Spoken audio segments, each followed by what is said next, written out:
What up peeps, it's your boy Sherlock and we're back again today for another video. Today we're going to be discussing the latest One Piece chapter, chapter 1057, titled Final Curtain. Yes, we're finally at the last chapter of Wano, but before we get to that, I just want to address the Uta cover story, the Uta story first. I kind of ignored it in my live reaction, but a lot of people were talking about it. There's a little scene there, a little panel there with like a little black-haired baby and then a mom. People noted that she looks like Nami, and people are saying that that might be Luffy's mom.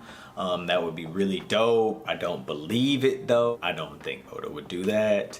But like I said, it'd be dope. I'm rooting for it, but that's just something that's out there. And then on the cover story, we have Caesar, Clown, Gastino, and then we see Katakuri in the background. He's punching one of the Vinsmoke siblings. So I'm thinking with this, Caesar's gonna help the Vinsmoke siblings, and that's gonna connect him to Judge, which we know they were on a former like science team together with Vegapunk.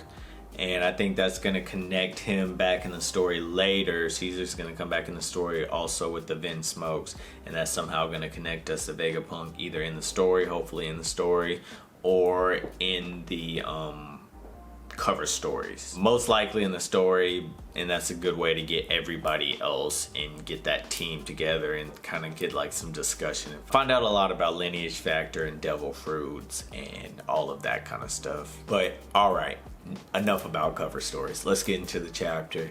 This chapter was good, not exactly great, and I'll go ahead and address the elephant in the room, or should I say Makami, or should I say Wolf? Well, anyways, so we finally get our moment for Yamato to join the crew, but guess what? She's not joining the crew.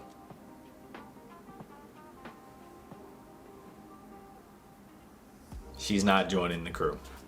After getting us ready the last couple of years, Oda decides to do one of the biggest bluing of the balls in history.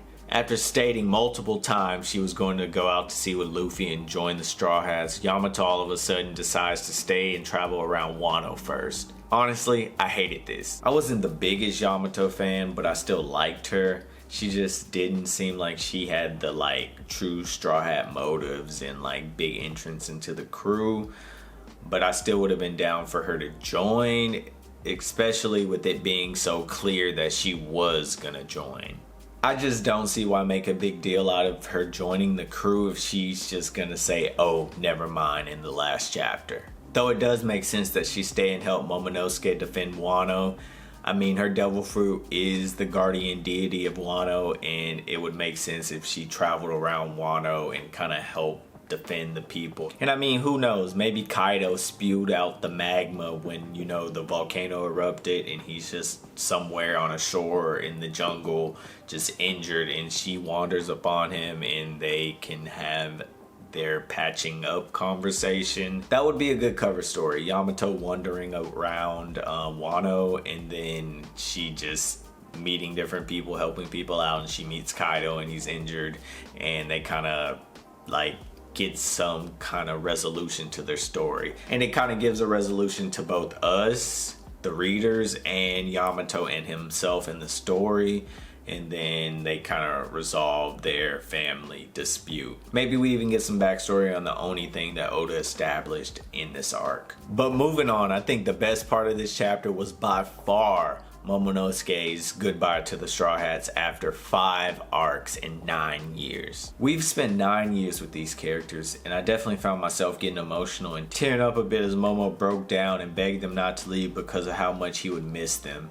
It hit me right in the feels. Little, unconfident, and cowardly Momonosuke has transformed not only in stature but also in his mentality. His growth has been phenomenal. Seeing this character go from a character I didn't really care for at all to a character I absolutely adore by the end of Wano, it's a testament to Oda and his effectiveness in telling the stories of certain characters. He may be the best written character in One Piece. If not, he's right there next to Sanji in my opinion. All of these things made this chapter hit so much for me at this part. Like, I wasn't even the biggest fan of the flashback montage throughout the chapter, but it allows the scene to flourish. He sheds his dignity as a 28-year-old shogun of Wano and reverts back to the 8-year-old crybaby we've known all this time.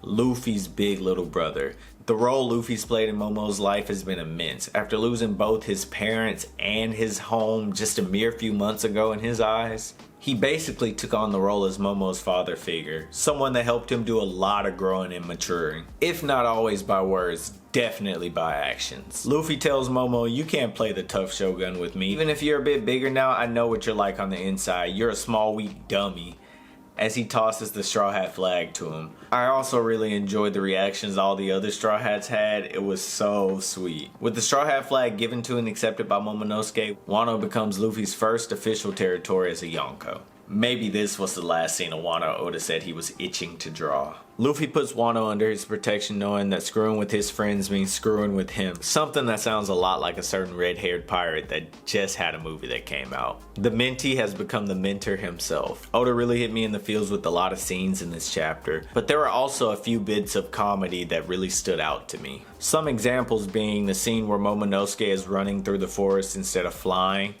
The look on his face was so earnest and determined, even though he was doing something goofy, which reminded me of my dog Asta. Something else hilarious in the same scene was Kinemon saying he'd clean Luffy apart depending on his words. Like, come on King, we love you, but you gotta chill. Surviving a battle against Kaido a couple times and now you talking crazy. We also got our last bit of Luffy, Law, and Kid interactions for what seems like a while, which of course, like all of their scenes, was hilarious. I'm gonna miss this trio and their goofy interactions. Kid really grew on me over this arc, and we all know how I feel about Law, so it's gonna be hard not having him in the story for a while. I'm sure they'll be back in the future, so I look forward to seeing them there. Now let's talk about the controversial ending scenes with Hiyori. I agree with most people, it was pretty trash. I like the play on words Oda tries to use, paralleling Odin's "I was born to boil" with Kurozumi meaning cold, saying they were born to burn.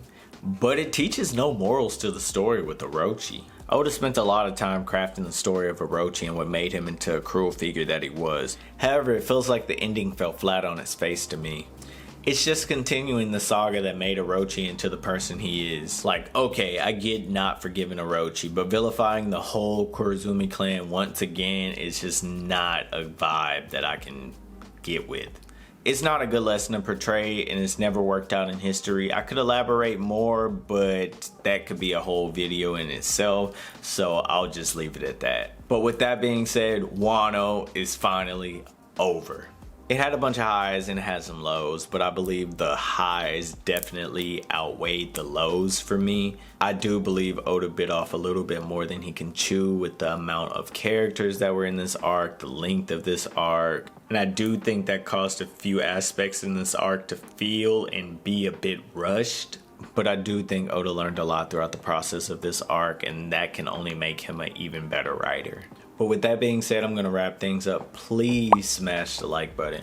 Please hit that red subscribe button below. And please hit that bell for notifications so you know when we drop content over here. And matter of fact, here's a dope video. But hope you guys have a great day or night. And I'll catch you on the flip. Peace.